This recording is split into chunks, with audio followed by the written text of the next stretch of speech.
Character ऐसे होते हैं जिन्हें इतिहास कभी माफ नहीं करता। आजाद हिंदुस्तान के इतिहास में भी मोहम्मद अली जिन्ना एक ऐसा ही कैरेक्टर है। 73 साल पहले जिन्ना की खातिर हिंदुस्तान के नक्शे पर एक लकीर खींची गई और उसके बाद जो हुआ वो इतिहास की सबसे बड़ी त्रासदी में से एक है।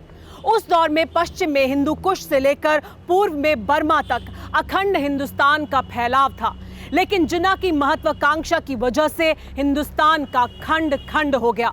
हमारी आज की टेली सीरीज विलन ऑफ अखंड भारत में हम आपको जिन्ना के अलग अलग चेहरों और जिन्ना की अलग अलग चालों के बारे में बताएंगे, जिनकी वजह से दुनिया के नक्शे पर पाकिस्तान बनकर उभरा। टेली सीरीज के इस एपिसोड में देखिए दंगा मास्टर, द अनसीन राइटर। 16 अगस्त 1946 कलकत्ता। देश का पूर्वी छोर अचानक सुलग उठा था।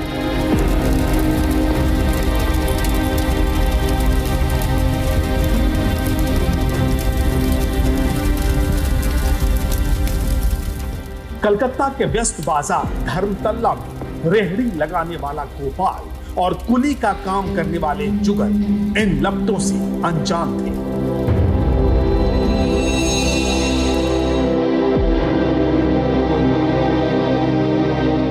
गोपाल और जुगल दोनों सोदपुर मोहल्ले में रहते थे।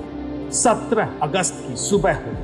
गोपाल और जुगल के घरों का दरवाजा खटखटाया गया। जैसे ही दरवाजा खुला, उनके परिवार की लाश बिछा दी गई।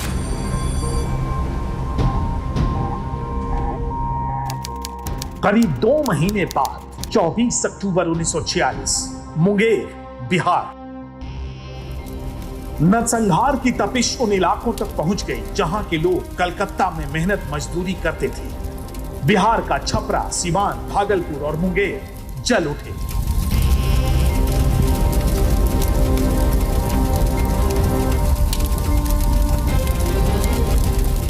कलकत्ता में मुंगेर के जुगल की जान गई थी। मुंगेर में इस्माइल और उस जैसे न जाने कितने बेकसूरों का लहू बहने लगा। ये बदले की आग थी, ये नफरत का तूफान था।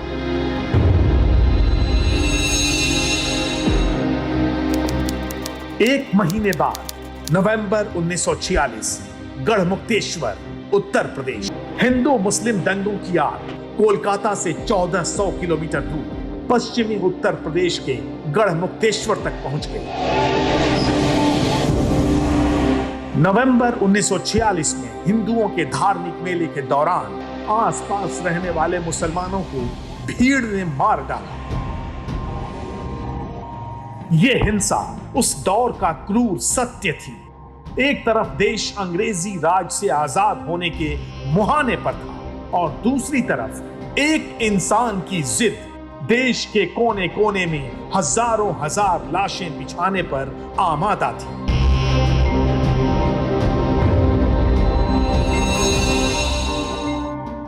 वो इंसान थे मुस्लिम लीग के नेता मोहम्मद अली जिन्ना।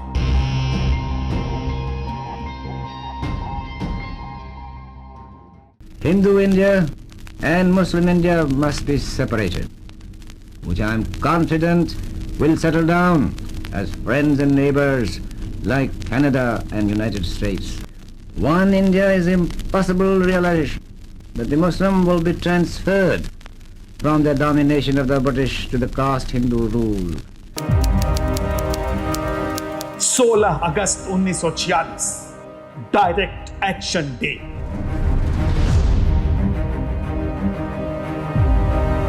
कुछ तारीखें ऐसी हैं जिन्हें आजाद भारत का इतिहास कभी भुला नहीं सकता। ऐसी ही तारीख थी 16 अगस्त 1946।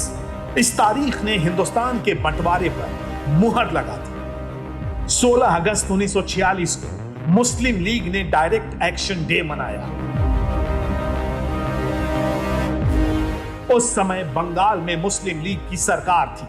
मुख्यमंत्री थे हुसैन शहीद सोहरावर्दी, जिसकी सरपरस्ती में कलकत्ता नरसंहार को अंजाम दिया गया।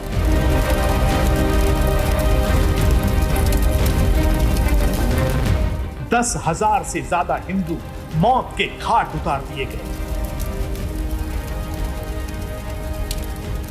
तब मोहम्मद अली जिन्ना मुस्लिम लीग के सर्वे सर्वा थे।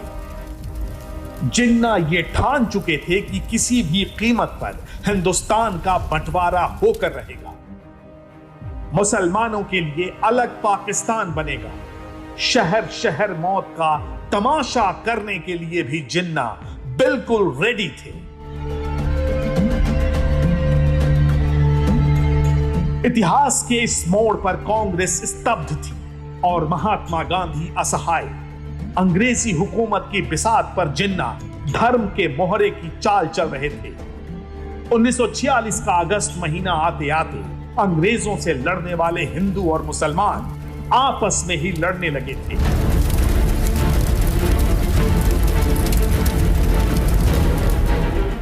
हिंदू मुसलमानों के दिलों की दरार अब खाई बन चुकी थी। कलकत्ता हिंसा की भट्टी में गोपाल और जुगल से इसके बाद इन लपटों में पूरा देश चलने लगा, धधकने लगा, और यही मोहम्मद अली जिन्ना चाहते थे।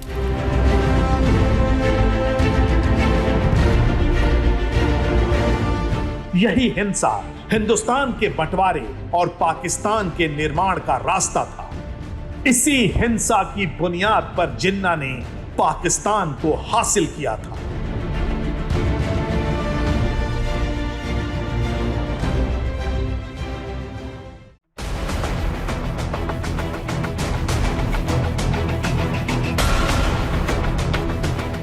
हिंदुस्तान और पाकिस्तान के बंटवारे में 16 अगस्त 1946 की तारीख एक क्लाइमैक्स है। 16 अगस्त 1946 और इसके बाद की घटनाओं के बाद यह तय हो गया था कि हिंदुस्तान का मुस्लिम बाहुल इलाका पाकिस्तान कहलाएगा। लेकिन बड़ा सवाल यह है कि जिन्ना के दिमाग में पाकिस्तान बनाने का ख्याल आया कहां से। ये कहानी हम आपको कुछ देर में बताएंगे, लेकिन पहले ये देखिए कि 16 अगस्त 1946 यानी पाकिस्तान पर मोहर लगवाने तक जिन्ना ने कौन कौन से हथकंडे अपनाए। टेली सीरीज के इस एपिसोड में देखिए बिसात, द डिवाइडर्स गेम।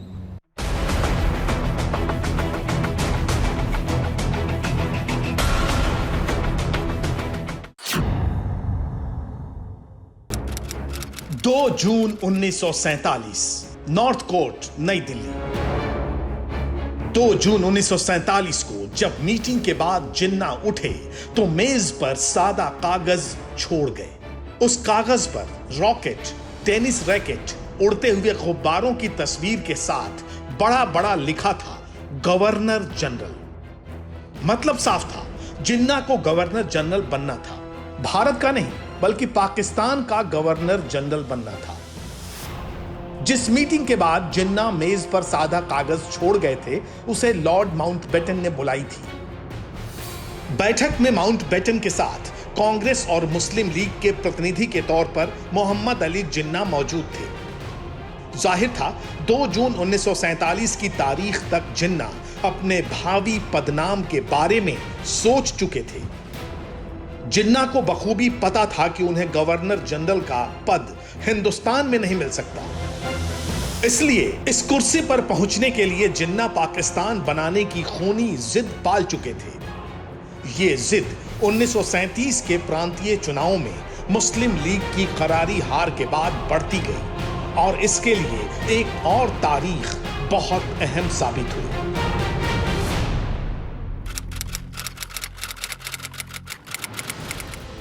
चौबीस मार्च 1946 से करीब साल भर पहले सेकेंड वर्ल्ड वॉर हो चुका था। अब तक कभी न अस्त होने वाले ब्रिटिश साम्राज्य का सूरज डूबने लगा था। अंग्रेजी हुकूमत कमजोर हो चुकी थी। अब अंग्रेजों को भारत छोड़ने की जल्दी थी, लेकिन दिक्कत यह थी कि 200 बरसों से गुलाम हिंदुस्तान को आजाद कैसे किया जाए, भारतीयों को सत्ता का हस्तांतरण कैसे किया जाए। एक तरफ कांग्रेस थी जिसके नेता महात्मा गांधी थे। गांधी जी के नेतृत्व में आजादी की मांग बुलंद हो चुकी थी। गांधी जी भारत का बंटवारा किसी भी कीमत पर नहीं चाहते थे। दूसरी तरफ मुस्लिम लीग थी जो मुसलमानों के लिए अलग पाकिस्तान की मांग कर रही थी। लीग के नेता महत्वाकांक्षी जिन्ना थे।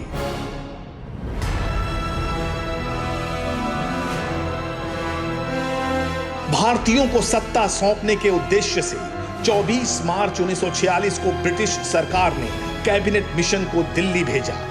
कैबिनेट मिशन ने कांग्रेस और लीग नेताओं से चर्चा शुरू की। उस समय हिंदुस्तान में कांग्रेस का राजनीतिक दबदबा था। देश के हिंदू, मुसलमान और दूसरे धर्म संप्रदायों पर कांग्रेस की अभूतपूर्व पकड़ थी। महात्मा गांधी सबसे बड़े लीडर थे, जिनके सहयोगी थे पंडित नेहरू, सरदार पटेल, डॉक्टर राजेंद्र प्रसाद, मौलाना अबुल कलाम आजाद जैसे नेता। दूसरी तरफ मुस्लिम आबादी पर मुस्लिम लीग की बेशुमार पकड़ थी। मोहम्मद अली जिन्ना मुस्लिम लीग के सुप्रीम नेता थे। 1940 के दशक में जिन्ना ने बहुत चालाकी के साथ अपना राजनीतिक रास्ता तैयार किया। उन्हें पता था कि कांग्रेस में उनका भविष्य नहीं है, क्योंकि मुस्लिम लीग की सांप्रदायिक राजनीति को गांधी जी कभी स्वीकार नहीं करेंगे। ऐसी सूरत में जिन्ना ने मजहबी एजेंडे को मजबूती से थामा, कांग्रेस की सोच से दूरी बनाई। जिन्ना और कांग्रेस की दूरी कैसे बढ़ती गई, इसे समझने के लिए जनवरी 1946 के प्रांतीय चुनाव के नतीजों को समझने की जरूरत है। बंगाल, पंजाब और सिंध के मुस्लिम बहुल इलाकों में मुस्लिम लीग को बेशुमार कामयाबी मिली थी। इसके अलावा बिहार, उत्तर प्रदेश यानी संयुक्त प्रांत, मध्य प्रांत, उड़ीसा जैसे राज्यों की मुस्लिम बहुल सीटों पर मुस्लिम लीग कांग्रेस के मुकाबले 20 साबित हुई। इस चुनाव ने तय कर दिया कि पाकिस्तान बनना बस अब वक्त की बात है। इस चुनाव के साथ ही यह भी तय हो गया कि मोहम्मद अली जिन्ना पाकिस्तान से कम पर तैयार नहीं होंगे। फिर भी कैबिनेट मिशन ने कांग्रेस और मुस्लिम लीग से सलाह मशविरा किया। कोई रास्ता नहीं निकला, क्योंकि कांग्रेस बंटवारे के लिए तैयार नहीं थी और जिन्ना को विभाजन से कम कुछ भी मंजूर नहीं था। लिहाजा मिशन ने एक तरफा घोषणा कर दी। इस घोषणा के तहत केंद्र में एक अंतरिम सरकार के अलावा प्रांतों की अलग अलग सरकारें होती। इसके अलावा हिंदुस्तान के संविधान निर्माण के लिए एक संविधान सभा का प्रस्ताव दिया गया। वैसे कैबिनेट मिशन ने भारत के बंटवारे को रोकने की भरसक कोशिश की। मिशन का लक्ष्य था प्रांतीय सरकारों के जरिए मुस्लिम बहुल इलाकों में जिन्ना के मुस्लिम राज के विचारों को साध लिया जाए। हैरत अंगेज है कि शुरुआत में जिन्ना ने कैबिनेट मिशन प्रस्ताव को स्वीकार कर लिया और अंतरिम सरकार में मुस्लिम लीग शामिल हो गई। लेकिन कुछ दिनों के भीतर ही पूरा खेल बदल गया, क्योंकि जिन्ना का असल इरादा कुछ और था।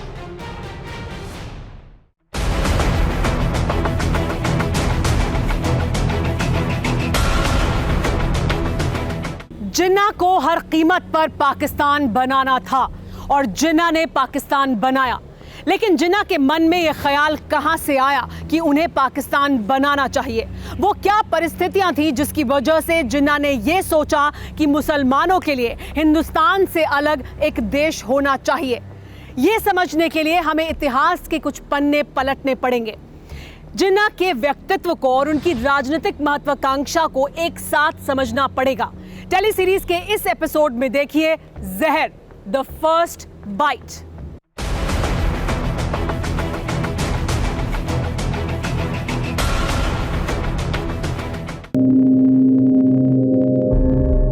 हमें अल्पसंख्यकों को अपने शब्दों, कामों और विचारों से आश्वस्त करना चाहिए कि जब तक वो पाकिस्तान के वफादार नागरिक के रूप में अपने कर्तव्यों का पालन करते रहेंगे, उन्हें किसी से डरने की जरूरत नहीं है। हम उस दौर की शुरुआत कर रहे हैं जब न कोई भेदभाव होगा और न ही दो समुदायों में कोई फर्क किया जाएगा। हमारी शुरुआत उस बुनियादी उसूल से की जा रही है कि हम एक राष्ट्र के समान नागरिक हैं।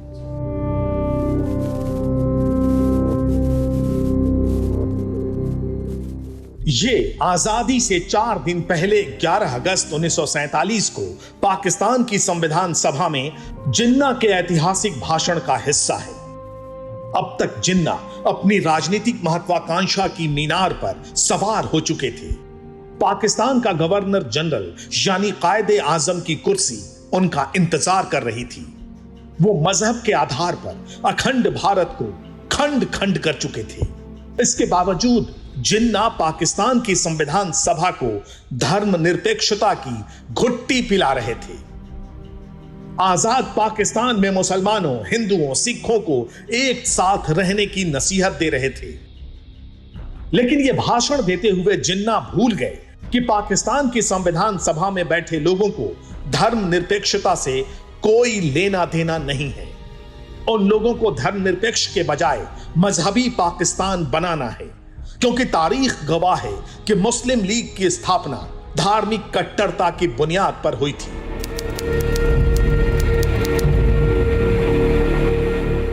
दिसंबर 1906 में ढाका में मुस्लिम नेताओं और कार्यकर्ताओं की बैठक के बाद मुस्लिम लीग का गठन हुआ।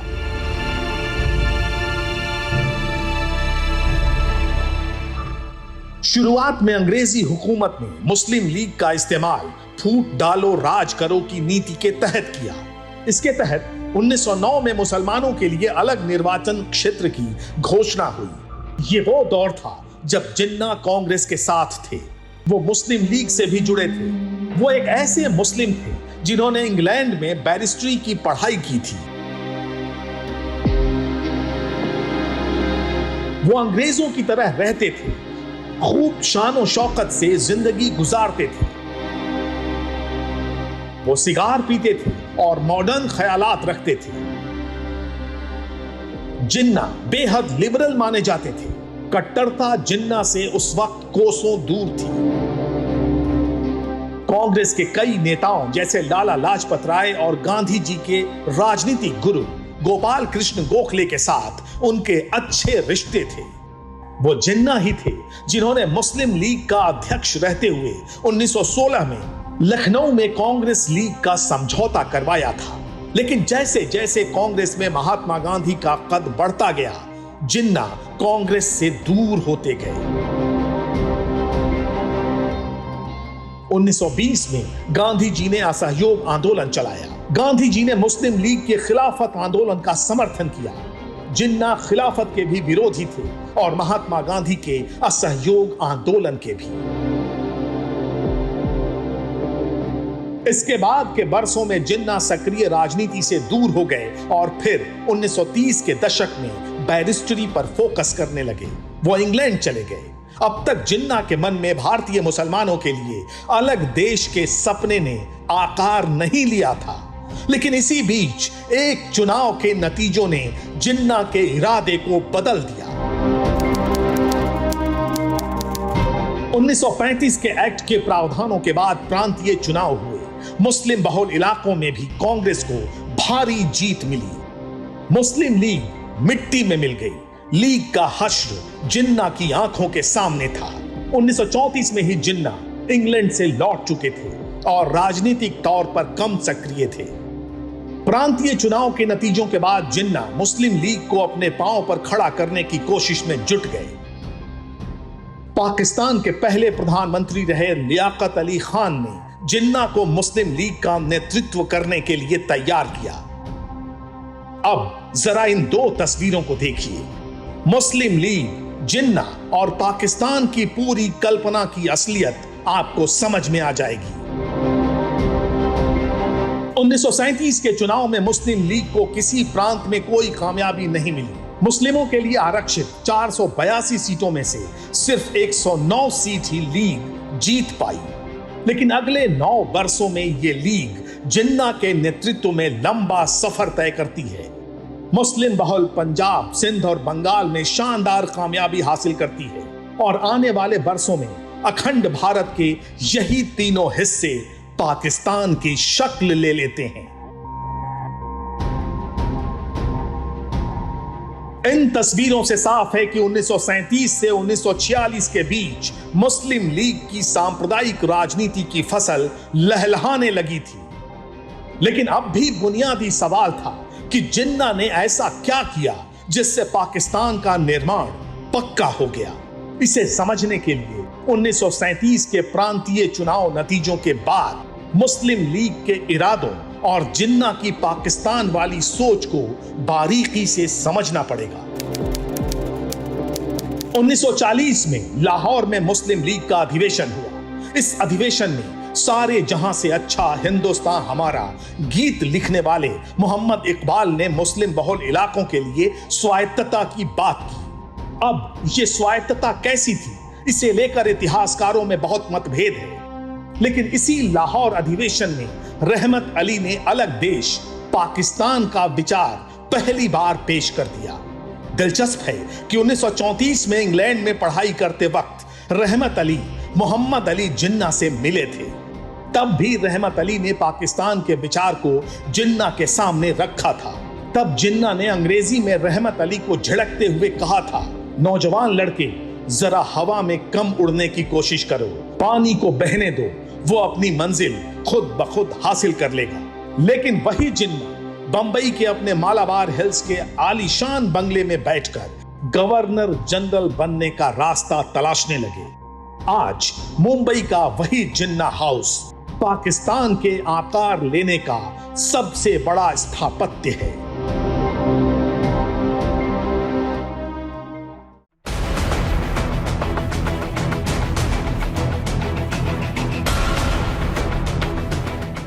जिन्ना को पाकिस्तान से ज्यादा गवर्नर जनरल बनने की फिक्र थी।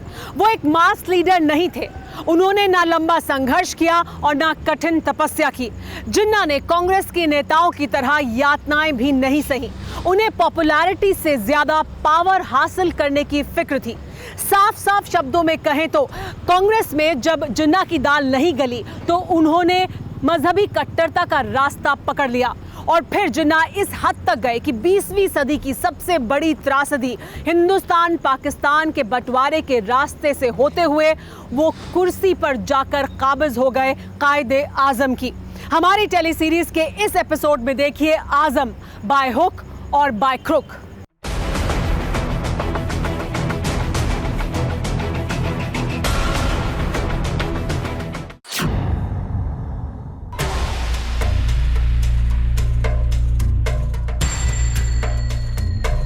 Hindu India and Muslim India must be separated, which I am confident will settle down as friends and neighbors like Canada and United States. One India is impossible realization. It will inevitably mean that the Muslim will be transferred from the domination of the British to the caste Hindu rule.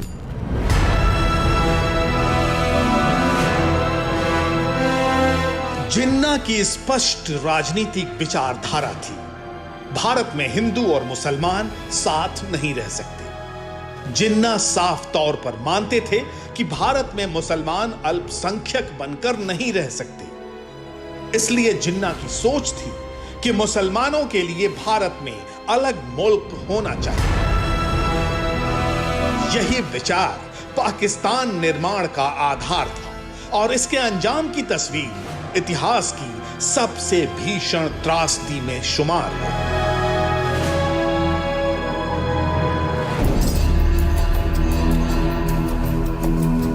इन तस्वीरों को कोई भूल नहीं सकता। ये तस्वीरें 1947 में भारत पाकिस्तान बंटवारे के जख्मों को कुरेदती हैं। 1.5 करोड़ लोग जिन्ना की जिद की खातिर अपने वतन से, अपनी मिट्टी से, पुरखों की निशानियां भुलाकर, अपनों को छोड़कर वहां जा रहे थे जहां कोई अपना न था, जहां कोई छत नहीं थी, जहां कोई जिंदगी के साधन नहीं थे। ये नाउम्मीदी का सैलाब था जो अनजाने भविष्य की तरफ जबरन भेजा जा रहा था।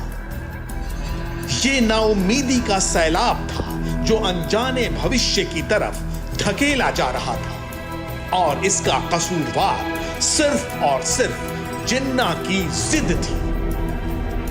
इसी जिद के शिकार वो 10 लाख लोग थे जो बंटवारे के दौरान मौत के घाट उतार दिए गए।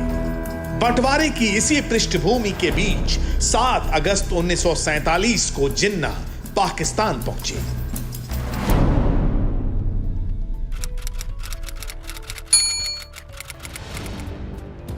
7 अगस्त 1947 को जिन्ना दिल्ली के औरंगजेब रोड के अपने घर से निकले।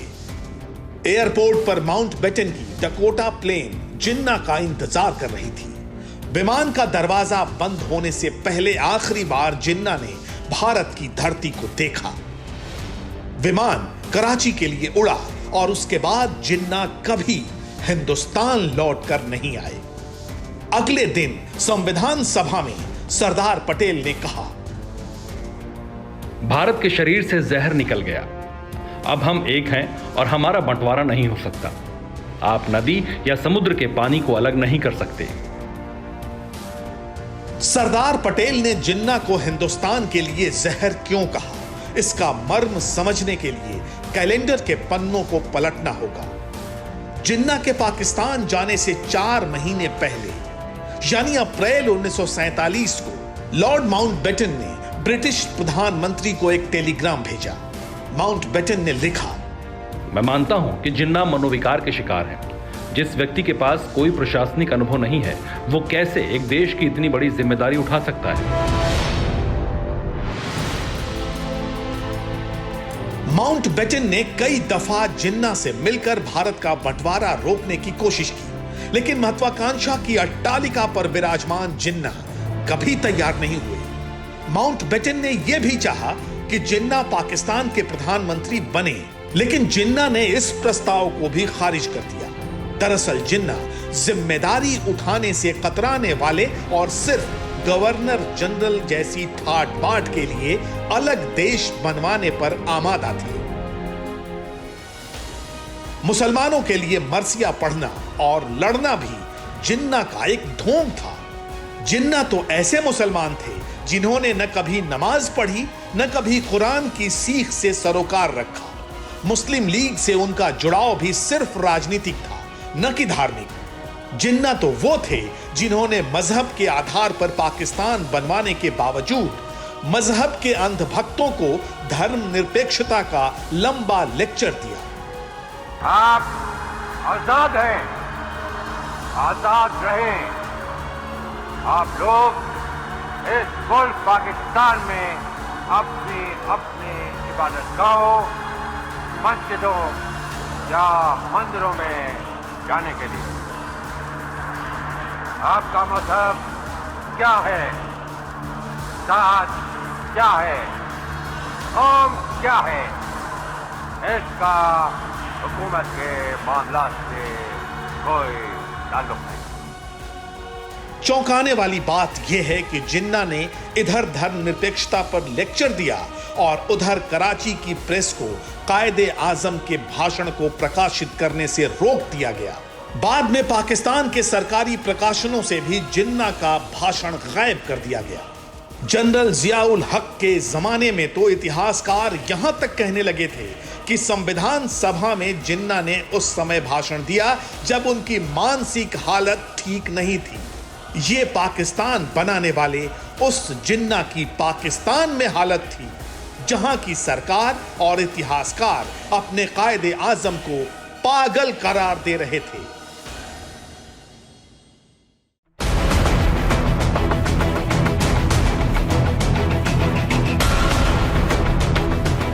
इस सवाल की गुंजाइश आज भी है कि क्या पाकिस्तान का निर्माण जरूरी था? क्या 1947 में देश का बंटवारा जरूरी था? क्या जिन्ना और मुस्लिम लीग ने इस तरह के हालात पैदा कर दिए थे जिसकी वजह से दंगे होते और भारत के निर्माण में आज़ादी मिलने में और देरी होती? लेकिन बड़ा सवाल यह है कि एक शख्स के पागलपन के आगे कांग्रेस के बड़े बड़े नेताओं ने घुटने क्यों टेक दिए? इन सवालों का जवाब इतिहास देगा, दे भी रहा है। लेकिन एक जवाब बंबई के एक डॉक्टर की अलमारी में भी कैद था। अगर उस वक्त वो अलमारी खुल जाती तो भारत अखंड रहता। हमारी टेलीसीरीज के इस एपिसोड में देखिए राज, द सीक्रेट ऑफ डिवीजन।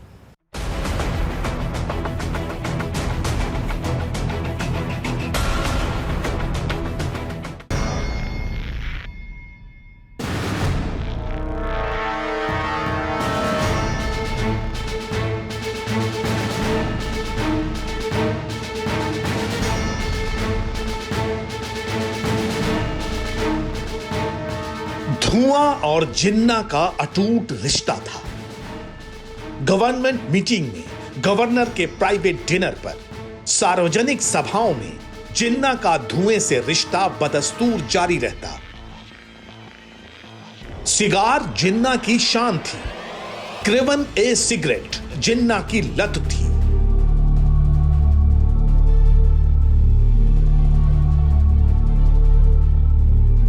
ऐसे में एक दिन जिन्ना को सीने में जकड़न महसूस होने लगी। वो बंबई के एक डॉक्टर जे.आर. पटेल की क्लिनिक में गए। डॉक्टर ने उनका एक्सरे लिया। रिपोर्ट देखने के बाद जे.आर. पटेल ने व्यावसायिक चुप्पी साध ली और एक्सरे को अपनी क्लिनिक की अलमारी में बंद कर दिया। ये दूसरे वर्ल्ड वॉर का अंतिम वक्त था। दरअसल जिन्ना की एक्सरे रिपोर्ट यह कह रही थी कि उनके फेफड़ों में टेनिस बॉल के आकार के 2 धब्बे थे। यह टीबी की बीमारी का लक्षण था। धब्बों के चारों ओर चमकीला छल्ला था जो शायद फेफड़ों के कैंसर की निशानी थी। जिन्ना ने यह बात दुनिया से छिपाई। उन्होंने हमेशा साये की तरह साथ रहने वाली अपनी बहन फातिमा जिन्ना को भी अपनी बीमारी नहीं बताई। इसलिए माना जाता है कि अगर जिन्ना की बीमारी का पता वायसराय लॉर्ड माउंटबेटन को होता तो 1947 में भारत पाकिस्तान विभाजन टल सकता था। इसके पीछे तर्क यह है कि बीमारी की गंभीरता के कारण जिन्ना चंद बरसों के मेहमान साबित होते। तो सवाल यह उठता है कि आखिर जिन्ना ने अपनी बीमारी की बात छिपाई क्यों? इसका जवाब बहुत साफ है। मुस्लिम लीग की पाकिस्तान बनाने की मांग सिर्फ जिन्ना पर टिकी थी। मुस्लिम लीग के दूसरे नेता जिसमें लियाकत अली खान शामिल थे, उनमें जिन्ना जैसी काबिलियत नहीं थी। इस सच्चाई को जिन्ना बखूबी जानते थे, इसलिए उन्होंने कभी अपनी बीमारी को जाहिर नहीं होने दिया। 14 अगस्त 1947 को पाकिस्तान के निर्माण के बाद वो दिन भर व्यस्त रहते, सुबह से शाम तक फाइलों को निपटाते, सभाओं और दौरे पर जाते। उनकी कोशिश थी कि वो सेहतमंद नजर आएं, लेकिन वक्त तेजी से गुजर रहा था।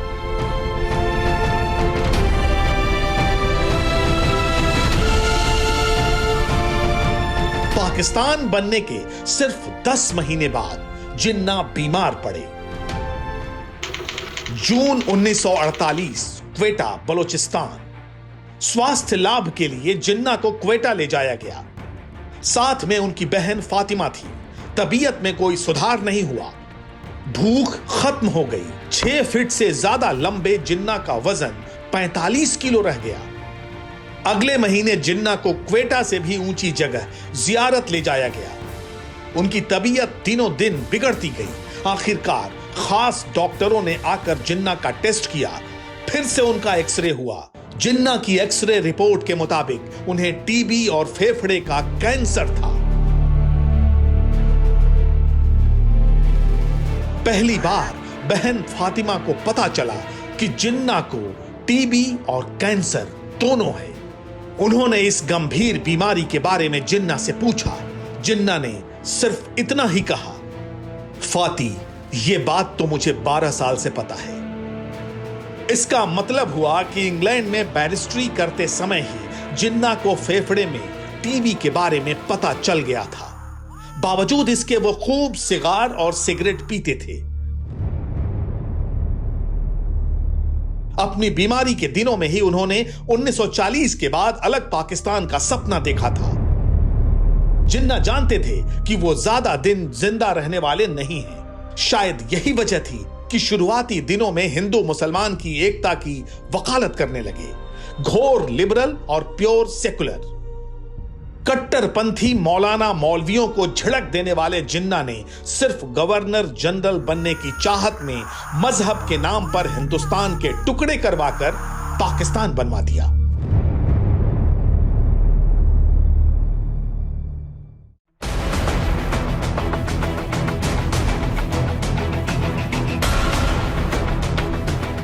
एक कहावत है, बोए पेड़ बबूल का तो आम कहां से हुए। ये कहावत पाकिस्तान के संस्थापक मोहम्मद अली जिन्ना पर सबसे सही बैठती है। जिस मजहबी जमात का सिरमौर बनकर मोहम्मद अली जिन्ना ने पाकिस्तान की स्थापना करवाई, वही मजहबी जमात जिन्ना के जीते जी उनकी जान की दुश्मन बन गई। विडंबना देखिए, पाकिस्तान के अस्तित्व में आने के बाद जिन्ना 13 महीने ही जिंदा रहे और इन 13 महीने के दौरान उनके वजीर आजम और तमाम वजीर उनके मर जाने का इंतजाम करने लगे। हमारी टेलीसीरीज के इस एपिसोड में देखिए जिन, किलर ऑफ सुप्रीम।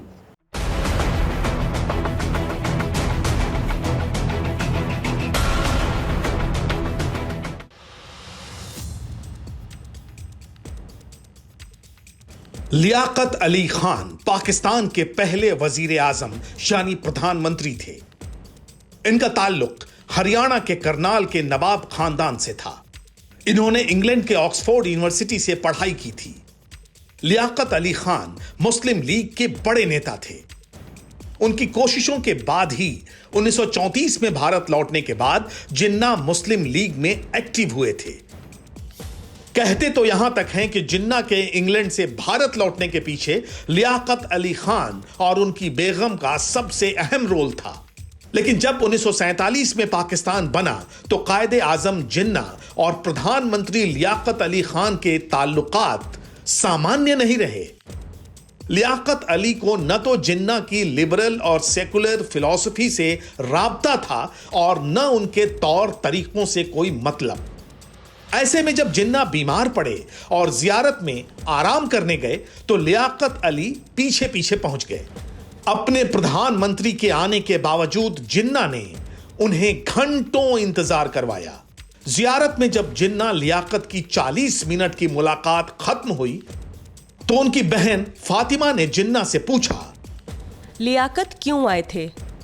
जिन्ना ने जवाब दिया, लियाकत अपनी आंखों से देखना चाहते थे कि मैं कितने दिन जिंदा रहूंगा। इस घटना के कुछ दिनों बाद बेहद संदेहास्पद स्थिति में जिन्ना की मौत हुई तो उंगली लियाकत अली खान सरकार के रवैये पर भी उठी। ऐसा कहा गया कि लियाकत अली खान ने जिन्ना को जल्दी मारने का पूरा इंतजाम किया था और इसके लिए 11 सितंबर 1948 की घटनाओं का हवाला दिया जाता है। 11 सितंबर 1948 गंभीर बीमारी की हालत में 36 किलो के जिन्ना को विमान से क्वेटा से कराची लाया गया। दोपहर का वक्त था। विमान ने मौरीपुर एयरपोर्ट पर लैंडिंग की। जिन्ना को रिसीव करने के लिए एयरपोर्ट पर अंग्रेज मिलिट्री सेक्रेटरी के सिवाय कोई और नहीं था। प्रोटोकॉल के मुताबिक कायदे आजम के साथ ऐसा नहीं होना चाहिए था, लेकिन ऐसा हुआ। आर्मी की एम्बुलेंस में जिन्ना को एक स्ट्रेचर पर लिटाया गया और उनका काफिला आगे बढ़ा। इत्तेफाक देखिए, एम्बुलेंस आधे रास्ते पहुंची और कुछ झटकों के बाद उसका पेट्रोल खत्म हो गया। सूरज आसमान पर चढ़ रहा था। प्रचंड गर्मी थी, भयंकर उमस थी। बीच सड़क पर एम्बुलेंस में जिन्ना पड़े थे। हवा के लिए एम्बुलेंस की खिड़की खोली गई। जिन्ना के चेहरे पर मक्खियां भिनभिनाने लगीं। पाकिस्तान बनाने वाला कराची की सड़क पर बेसुध लेटा था। मौत चंद घंटों में मुकर्रर थी। बावजूद इसके दूसरे एम्बुलेंस का इंतजाम करीब 2 घंटे के बाद हुआ। दूसरी एम्बुलेंस भी सरकारी नहीं बल्कि स्थानीय रेड क्रॉस की आई। जिन्ना को कराची के गवर्नमेंट हाउस ले जाया गया। जो सफर कराची एयरपोर्ट से 20 मिनट में पूरा हो जाना चाहिए था, उसे पूरा होने में 2 घंटे लग गए। उसी रात यानी 11 सितंबर 1948 की रात 10:20 पर 71 बरस के जिन्ना की मौत हो गई। पूरा पाकिस्तान सन्न रह गया। लेकिन इतिहास के इसी मोड़ पर पाकिस्तान का असल चरित्र भी बाहर आ गया। जिन्ना शिया मुसलमान थे, जबकि पाकिस्तान की आवाम सुन्नी थी।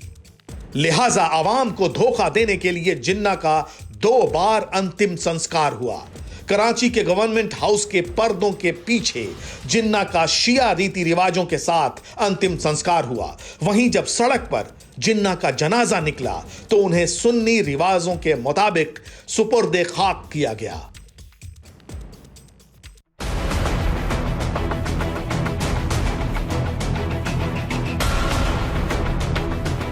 सात भाई बहनों में जिन्ना दूसरे नंबर पर थे। उन्हें अपनी छोटी बहन फातिमा से खास लगाव था। जिन्ना अपनी दूसरी बेगम के गुजर जाने के बाद पूरी तरह से टूट गए थे।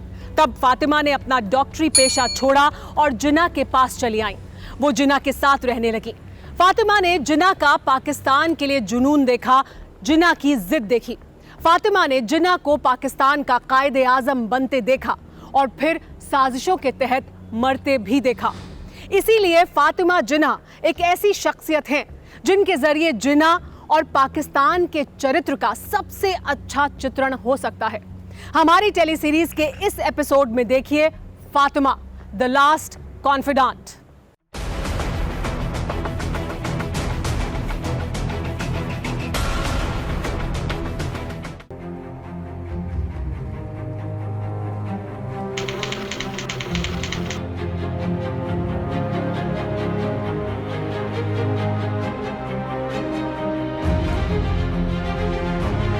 पाकिस्तान का निर्माण तय हो जाने के बाद पहली बार 7 अगस्त 1947 को जिन्ना कराची पहुंचे। उनकी एक झलक पाने के लिए लाखों की भीड़ कराची की सड़कों पर मौजूद थी।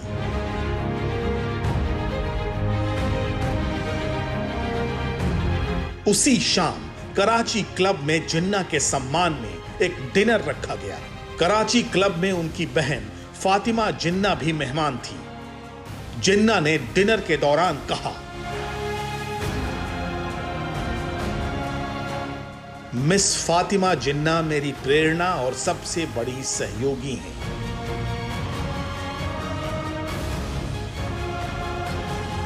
जिन्ना अपने हर काम के लिए फातिमा पर निर्भर थे। जिन्ना को बिलियर्ड्स खेलने का शौक था और इस दौरान भी उनकी बहन बिलियर्ड्स बोर्ड के पास मौजूद रहती। जब भी जिन्ना बॉल को पॉट करते, फातिमा की शाबाशी जिन्ना का हौसला बढ़ाती थी।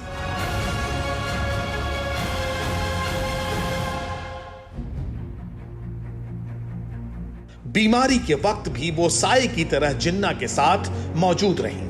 उन्होंने जिन्ना की मौत को बहुत करीब से देखा। 1955 में फातिमा जिन्ना ने माई ब्रदर किताब लिखी। फातिमा के मुताबिक बेहद करीबी लोगों ने जिन्ना से गद्दारी की। पाकिस्तान आंदोलन से जुड़े लोगों ने भाई को धोखा दिया। जिन्ना के सबसे भरोसेमंद सहयोगी लियाकत अली खान का रवैया भी नाराज करने वाला था।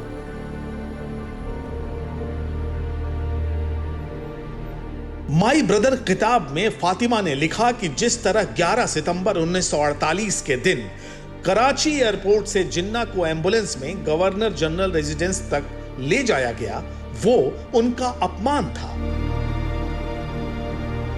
ताज्जुब की बात है कि जिस फातिमा जिन्ना को पाकिस्तान मादरे मिल्लत यानी मदर ऑफ नेशन कहता है, उनकी किताब माई ब्रदर का प्रकाशन रोक दिया गया। यह किताब 1955 के बजाय 32 साल बाद यानी 1987 में प्रकाशित हुई। पाकिस्तान के हुक्मरानों का आलम तो यह था कि जिन्ना की मौत के बाद फातिमा जिन्ना को सभा करने से भी रोक दिया गया।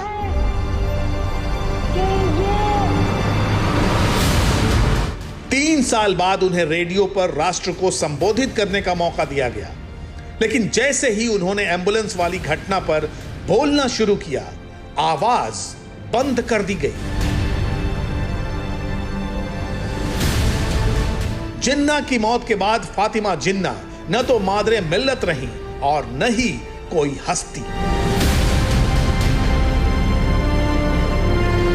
वो कराची के समंदर किनारे वाले जिन्ना के 24 कमरे के बंगले में तन्हाई में रही।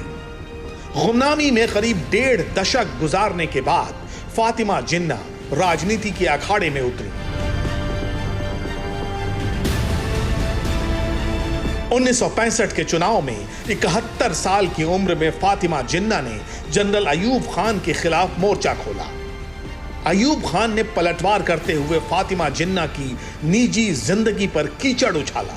जो फातिमा जिन्ना पाकिस्तान के कायदे आजम की सबसे बड़ी राजदार और सहयोगी थी,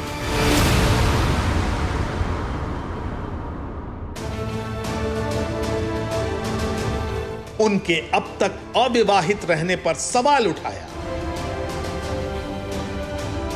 1967 में रहस्यमयी हालत में फातिमा जिन्ना की मौत हो गई।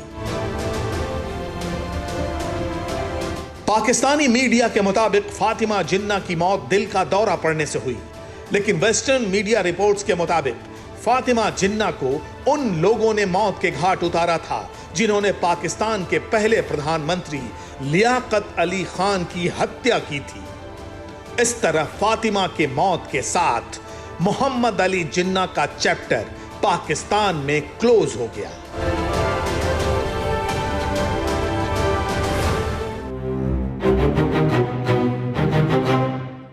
फिक्र आपकी, सोमवार से शुक्रवार रात 9 बजे सिर्फ TV9 भारतवर्ष पर।